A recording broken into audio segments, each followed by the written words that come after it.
The Chargers are excited after watching the Kansas City Chiefs lose in the Super Bowl. Social media has been full of reactions, and it's been a fun moment for fans. But for the Chargers, it's more than that. It's a reminder to focus on what's next and start getting ready for the new season. The Chargers have come a long way, going from a 5-win season under Brandon Staley to an impressive 11-win season under Jim Harbaugh. But now the big question is, what's the next step? The team has found its rhythm, tasted success, and made it to the playoffs. So, what's the new goal? It feels like the next step should be something bigger, maybe playoff wins or even a deep run toward the Super Bowl. To achieve this goal, it is ideal to follow the path that is already visible. So, here is the blueprint for what I think the Chargers need to do to elevate their game. While it's still early to make definitive calls, there are 5 key steps that could have a big impact on improving their odds of reaching the Super Bowl. What's up, Chargers fans? Welcome to the NFL Playbook Chargers. If you're new here, don't forget to hit that subscribe button. This channel is all about breaking down everything you need to know about the Bolts. Now, if you ask any Chargers fan what the team needs this offseason, you'll hear a range of suggestions.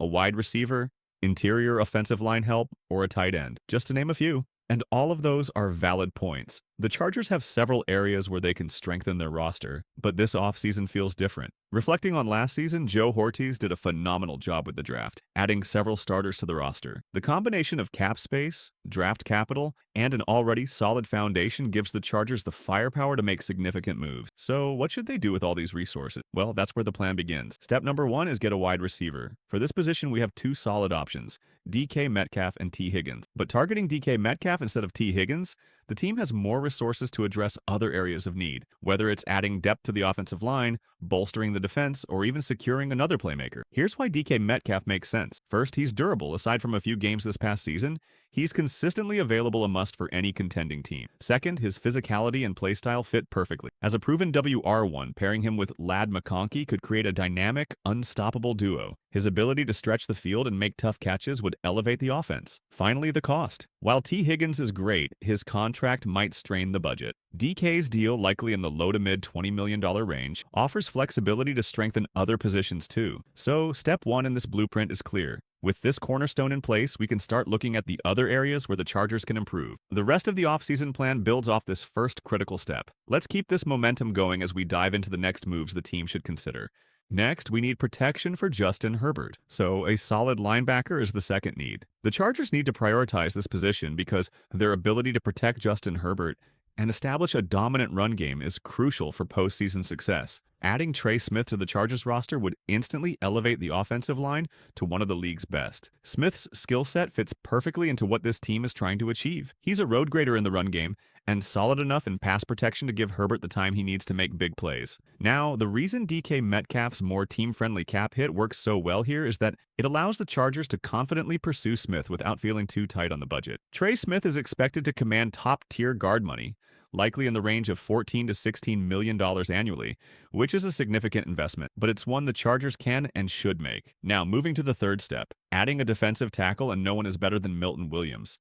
He was one of the men in the Super Bowl who really showed the blueprint on how to take down the Kansas City Chiefs. That interior pressure was obliterating Patrick Mahomes all day. It makes sense because Mahomes is the kind of quarterback who wants to escape, improvise, and buy time to make a big play. He wasn't afforded that luxury because Milton Williams and company were breaking through almost every down. It was very frustrating for Kansas City to get anything going. At one point, I remember it being something like 200 yards to 40 yards in the game. If that's the blueprint to beating the Chiefs and taking the AFC West, why not add one of the guys who caused so much chaos? Williams is one of the most successful interior pass rushers in the NFL. He ranked number 2 per PFF, even while rotating with Jalen Carter, and logged 6 sacks in an incredible season capped off by an impressive Super Bowl performance. This move could be a game changer. Finally, step 4, find a young running back to groom as the eventual lead back. Austin Eckler has been fantastic, but he's not getting any younger, and the Chargers need to think about the future of their run game. This draft has several intriguing running back prospects who could be available in the mid to late round. For the running back, I will look for the draft, and Cam Skattebo fits well in my plan. He is a rare blend of power and explosiveness, and he just doesn't go down on first contact. This guy runs with so much heart, determination, and physicality that it's almost contagious.